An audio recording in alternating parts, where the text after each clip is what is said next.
Hello everyone. तो maths complete formula revision series का ये होगा वीडियो 11, जिसमें हम लोग देखेंगे सर्कल, सेमी सर्कल, स्फेयर और हेमी स्फेयर से रिलेटेड जितने भी आपके क्वेश्चंस बन सकते हैं, शॉर्ट क्वेश्चन सारे हम लोग इस वीडियो में देखेंगे।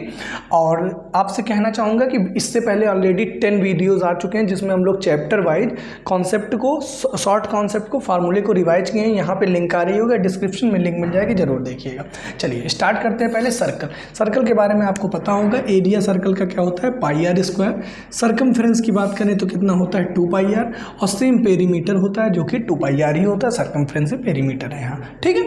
सेमी सर्कल इसका जस्ट आधा एरिया क्या हो जाएगा, सर्कल के एरिया का आधा हो जाएगा। सर्कमफ्रेंस क्या हो जाएगा, वो भी इसका आधा हो जाएगा। कितना हो जाएगा, 2 पाई आर, 2 से 2 कट गया, पाई आर हो गया। क्लियर हो गया होगा। अच्छा, यहीं पे बात करूँ पेरीमीटर, तो पेरीमीटर इसका क्या होता है, ये हो जाता है पाई आर, इतना पार्ट है ना, जिसको हम लोग सर्कमफ्रेंस बोलते हैं, और प्लस आर और आर, तो आर कितना हो जाएगा, 2r। तो पेरीमीटर इसका टोटल जो होता है वो होता है पाई आर प्लस 2r, ठीक है, गड़बड़ मत करिएगा। सेक्टर या फिर जिसको त्रिज्यखंड बोलते हैं, ये क्या होता है, जैसे ये सर्कल है, इसको इतने पार्ट को सेक्टर बोलते हैं। इसका जो एरिया होता है वो होता है पाई आर स्क्वायर और थीटा अपॉन 360। थीटा क्या होता है, इन दोनों के बीच एंगल होता है। इसको बोलते हैं, देखिए इसको बोलते हैं माइनर सेक्टर, छोटा है क्योंकि ये, और ये वाला जो है, ये बड़ा वाला रीजन, इसको बोलते हैं मेजर सेक्टर क्योंकि ये बड़ा है, ठीक है। क्लियर हो गया होगा। तो माइनर सेक्टर का एरिया यहाँ पे लिखा हुआ है।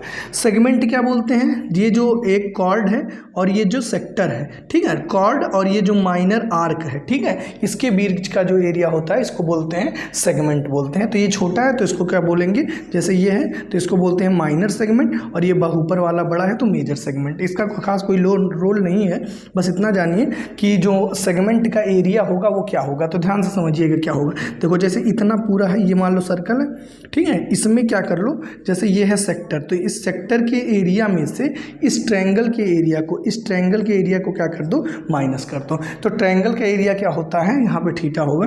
ट्रायंगल का area 1/2 R square sine theta. तो इस पूरे सेक्टर के एरिया में से ट्रायंगल का एरिया माइनस कर दिया तो ये सेगमेंट का एरिया आ गया। आई थिंक इतने तक आपको सारी चीज़ें क्लियर हो गई होंगी, ठीक है, और सारी चीज़ें विजिबल होनी चाहिए। अब बात कर लेते हैं आर्क की।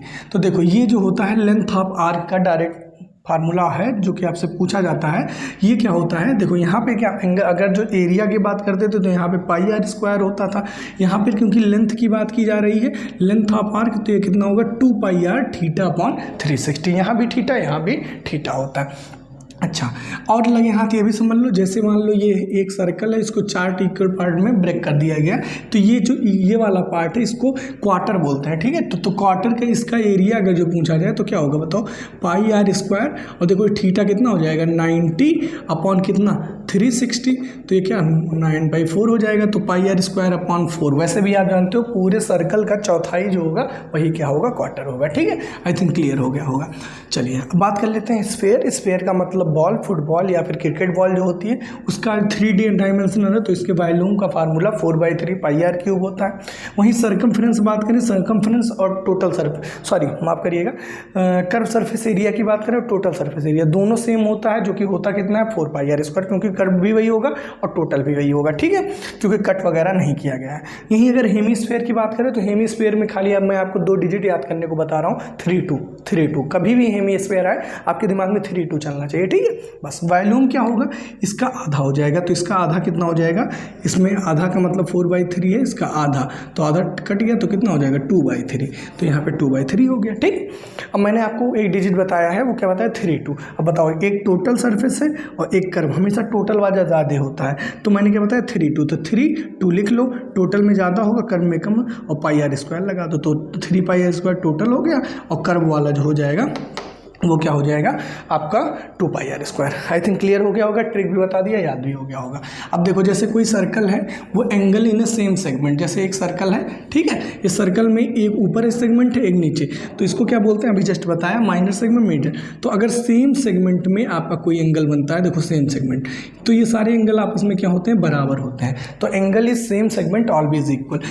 ठीक है। अभी यहीं पे ये अगर जो नीचे बन रहा है एंगल एक ऐसे ऐसे, तो ये दोनों भी आपस में क्या होगा, बराबर होगा, पहली बात। दूसरी बात होती है कि जो आपका यहाँ पे एंगल बनता है ये यहाँ पे जो होता है, यहाँ पे क्या होता है, डबल होता है। ये सेंटर पे एंगल जो बनता है वो हमेशा सर्कमफ्रेंस का क्या होता है, डबल। आपको देखने में भी लग रहा हो ये वाला छोटा है और ये वाला क्या है, बड़ा, तो कभी इसको गलती मत करिएगा।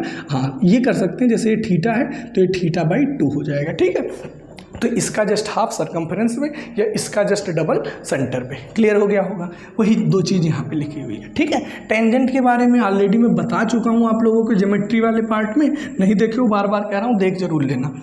टेंजेंट क्या होता है, टेंजेंट जो होता है सर्कल से टच होते हुए जो एक लाइन जाती है उसको टेंजेंट बोलते हैं, और ये रेडियस के साथ हमेशा 90 डिग्री का एंगल बनाती है। इसकी खासियत क्या होती है, जैसे डबल टेंजेंट यहाँ से ड्रॉ कर दिया गया, रेडियस के साथ 90 बनाएगा, और ये वाली लेंथ इसके क्या होती है, इक्वल होती है, और ये वाला ट्रायंगल इसके क्या होता है, कॉन्ग्रुएंट होता है, तो सब कुछ बराबर होता है, ये वाला एंगल इसके बराबर होता है, क्लियर हो गया होगा।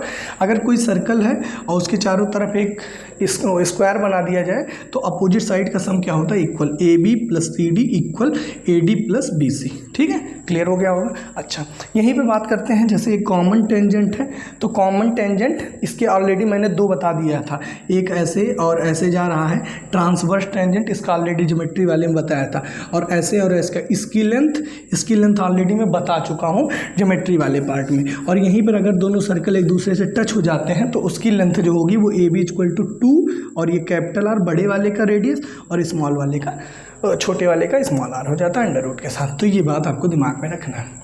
दूसरी नेक्स्ट प्रॉपर्टी है कि जैसे ये एक सर्कल है और यहाँ पे एक ट्रायंगल बन रहा है इसके अंदर, और ये टेंजेंट है, तो यहाँ पे जो एंगल बनता है वो इसके इक्वल होता है, और यहाँ पे जो एंगल बनता है इसके इक्वल होता है। ये भी मामला क्लियर हो गया। और किसी भी सर्कल में सेंटर से अगर जो कॉर्ड पर आप परपेंडिकुलर ड्रॉ करते हो तो वो कॉर्ड को 2 इक्वल पार्ट में ब्रेक करता है, जो कि यहाँ पे दिख रहा होगा, AM = MB, ठीक है। तो ये थे गाइस आज के कुछ कॉन्सेप्ट सर्कल, सेमी सर्कल और स्फीयर, हेमीस्फीयर से रिलेटेड। बाकी कुछ सर्कल्स के और कॉन्सेप्ट हैं जो कि मैं ज्योमेट्री वाले पार्ट में बताया हूँ, ठीक है, तो प्लेलिस्ट में देखिएगा, बाकी रिमेनिंग कॉन्सेप्ट आपको वहाँ मिल जाते हैं। फिर भी अगर मुझे कुछ मिलता है कि मतलब हो सकता है छूट रहा हो, जैसे ये चीज़ मैं वहाँ पे भूल गया था तो मैं यहाँ पे बता दिया, तो लगातार आप पूरी, जब कल आपका एग्ज़ाम है और अगर लगातार आप पूरी वीडियो देखेंगे मेरे 2-2, 4-4, 10-10 मिनट की है, बढ़ा के देख लीजिए, तो आपका अच्छा खासा रिवीजन हो जाएगा। गारंटी है 10 से 15 नंबर आपका फंसेगा, यकीन मानिए कि फंसेगा, कुछ ना कुछ तो चीज़ें मिलेंगी, ठीक है। तो वीडियो कैसी लगी कमेंट करके जरूर बताइएगा, चैनल पर नए हैं तो सब्सक्राइब जरूर करिएगा। ओके गाइज, मिलते हैं नेक्स्ट पार्ट में जो कि रहेगा वीडियो 12, ठीक है। Thank you.